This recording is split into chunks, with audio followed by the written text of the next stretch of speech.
बड़ा ताज्जुब होता है कि आप जानवरों का इस्तेमाल करते हैं। Actually, they are the special. दरअसल जानवरों से बेहतर ये काम कोई नहीं कर सकता, इसीलिए हम उन्हें काम पे लगाते हैं। वो कैसे?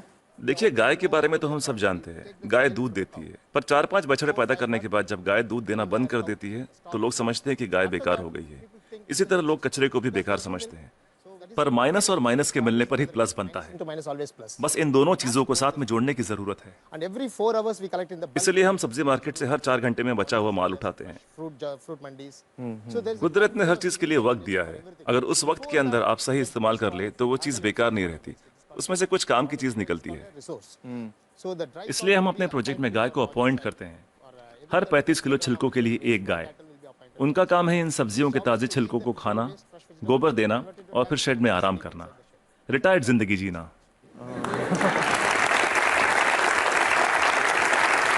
within 8 hours time. सिर्फ 8 घंटे में सारा कचरा घट के गोबर के रूप में 1/4 हो जाता है, The entire waste. और इस गोबर में काफी मात्रा में ईंधन वाली मीथेन गैस Once होती the है। dung comes out, हम तुरंत गोबर को बायोडाइजेस्टर में डाल देते हैं, इसमें से मीथेन गैस निकल जाती है और हमें बिना मीथेन के गोबर का एक घोल मिलता है। methane free cow dung slurry will come out. Immediately इसको हम तुरंत केचुओं के हवाले कर देते हैं। eaten by them and just केचुए उसे खा लेते हैं और उनके पेट से जो बाहर आता है उसे कहते हैं vermi cast. that's called vermicast. ये दुनिया की सबसे बेहतरीन खाद होती है। दुनिया की सबसे बेहतरीन खाद। इसे ब्लैक गोल्ड या काला सोना भी कहा जाता है। खेती के लिए बहुत अच्छा है। अगर बैक्टीरिया वाले तरीके से खाद बनाएं तो इसमें 45 दिन लग जाते हैं। और यहाँ देखिए, सोमवार की सुबह 6 बजे माँ सब्जियां काटती है, 9 बजे गाड़ी आकर उसका बचा हुआ हिस्सा ले जाती है, 10:30 बजे हम वो गाय को दे देते हैं, शाम 6 बजे तक गोबर निकल आता We are है। getting the cow dung ready. Put in biodigester में गोबर से मीथेन निकाल ली जाती है और उसका घोल बचता है, उसे केचुए खा लेते हैं और तीसरे दिन सुबह तक यानी 72 घंटों से भी कम समय में ब्लैक गोल्ड मिल जाता है। खाद बनाने का ये दुनिया का सबसे तेज तरीका है। कोई मशीनें काम नहीं कर पाएगी, वो भी बिजली का इस्तेमाल किए बिना। देखिए, आपके पास जो मोबाइल फोन है, चार्ज न करो तो बेकार है, टेक्नोलॉजी फेल हो जाती है, लेकिन गाय जो भी खाती है उससे एनर्जी बनाकर हमें देती है और गाय को रोज चार्ज भी नहीं करना charging पड़ता। the cow every day. और दूसरे जानवरों का इस्तेमाल कैसे होता है? मसलन मुर्गियां क्या करती हैं? जो सड़ी गली चीजें गाय को नहीं दे सकते उसे हम सीधा कॉम्पोस्ट पिट में डाल देते हैं, पर वहां उसमें मैगेट्स पैदा हो जाते हैं। Will come out. मैगेट्स मतलब वो छोटे छोटे कीड़े। छोटे कीड़े, ये कीड़े मुर्गियों को बहुत पसंद हैं, चुन चुन के खा लेती हैं और बदले में अगले दिन सुबह बेहतरीन अंडे देती हैं। जो लोग कीड़ों को देखकर मुंह बनाते हैं वो अगली सुबह उन अंडों से बने ऑमलेट को बड़े मजे लेकर खाते हैं। No technology can do this.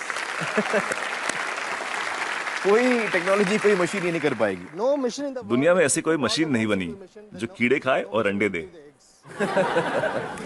बिल्कुल ठीक, बिल्कुल ठीक। But the chicken role also लेकिन हर चीज में जहाँ कुछ खूबियां होती हैं वहाँ कुछ खामियां भी होती हैं। positive and negative. ओके। मुर्गियों के साथ एक परेशानी है, आप चाहे पूरा दिन उनसे काम ना लें, आराम करने दें, In the daytime, फिर भी वो रात को काम नहीं करेंगी। time it never work. तो रात को कौन काम करता है? For that रात we को हमें मेंढक को काम पर लगाना पड़ता है और वो सिर्फ नाइट ड्यूटी ही करते हैं। कुदरत का करिश्मा है, एक दूसरे की कमी को पूरा कर देते हैं। ना तनख्वाह मांगते हैं, ना बोनस, ना यूनियन बनाते हैं, ना हड़ताल करते हैं, बस अपने अपने काम में लगे रहते हैं। सही है, सही है। तो मुझे बताइए कि ये बतखें क्या करती हैं? duck's favorite food. बतख का पसंदीदा खाना है मछलियाँ। अब मछली बाजार का कचरा म्यूनिसिपैलिटी के लिए सरदर्द होता है, पर वही मछलियाँ बतख के लिए दावत हैं। तो अगर आप हर 3 घंटे में मछली बाजार का कचरा उठा के बतखों को दे दे तो ये तुरंत हजम कर लेंगी। 15-20 मिनट में सब कुछ सफाचट, और कचरा अगले दिन बतखों के खूबसूरत अंडों में तब्दील हो जाएगा। The whole thing will be conducted with beautiful eggs. Normally the ducks will lay आमतौर पर बतखें हर महीने 8 से 10 अंडे देती हैं, लेकिन जब हम उन्हें मछलियों और दूसरे नॉनवेज की खुराक देते हैं तो 24-24 अंडे देना शुरू कर देती हैं। ओह, and if I have 20 ducks, then multiplied by yeah, we have हम हर 11 मादा पे एक नर बतख रखते हैं। duck on one male duck. why 11 female and 1 male? हमें तो अंडों से मतलब है, एक ही नर बतख काफी है। तो ये जानवर आपके लिए बहुत अहमियत रखते हैं। They are the people doing जी बिल्कुल, इनकी वजह से ही तो इतने बढ़िया नतीजे मिल रहे हैं। तो इस वक्त आप किसी प्रोजेक्ट पे काम कर रहे हैं? yeah, right now I'm working with Coimbatore. फिलहाल कोयम्बतूर में काम चल रहा है, डिस्ट्रिक्ट रूरल डेवलपमेंट एजेंसी के साथ। हम 10 ग्राम पंचायतों का काम संभाल रहे हैं जो एक म्यूनिसिपैलिटी के बराबर है। It's equal to one municipality.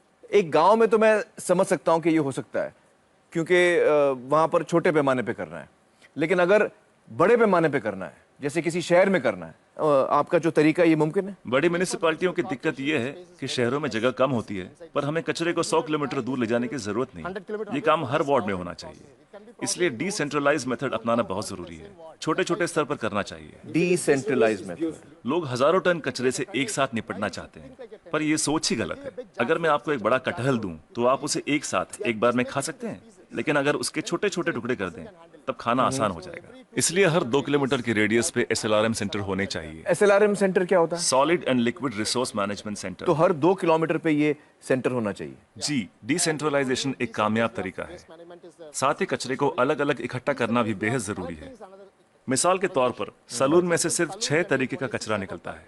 वो क्या है? महिलाओं के बाल, पुरुषों के बाल, ब्लेड, क्रीम लगे हुए पेपर या टिश्यू, आफ्टर शेव, कॉस्मेटिक्स वगैरह के डिब्बे और कुछ बचा हुआ खाना और फूल वगैरह। some flowers, other things.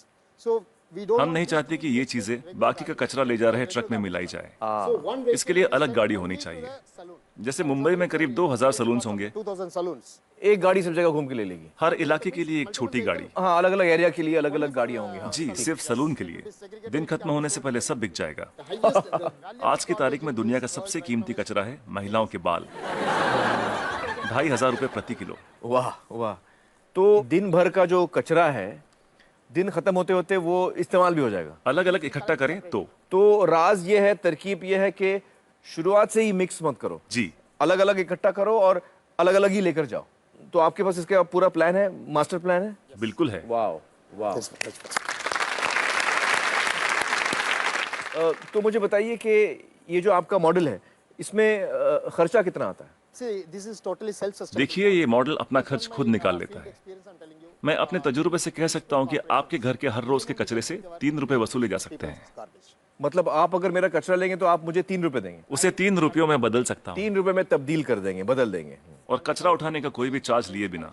तो मुझे बताइए कि अगर मुंबई जैसे शहर की जिम्मेदारी आपको दी जाए कि इसको आप साफ कर दीजिए, तो आपको कितना समय लगेगा, कितना वक्त लगेगा आपको? कम से कम 18 महीने। मतलब 1.5 साल।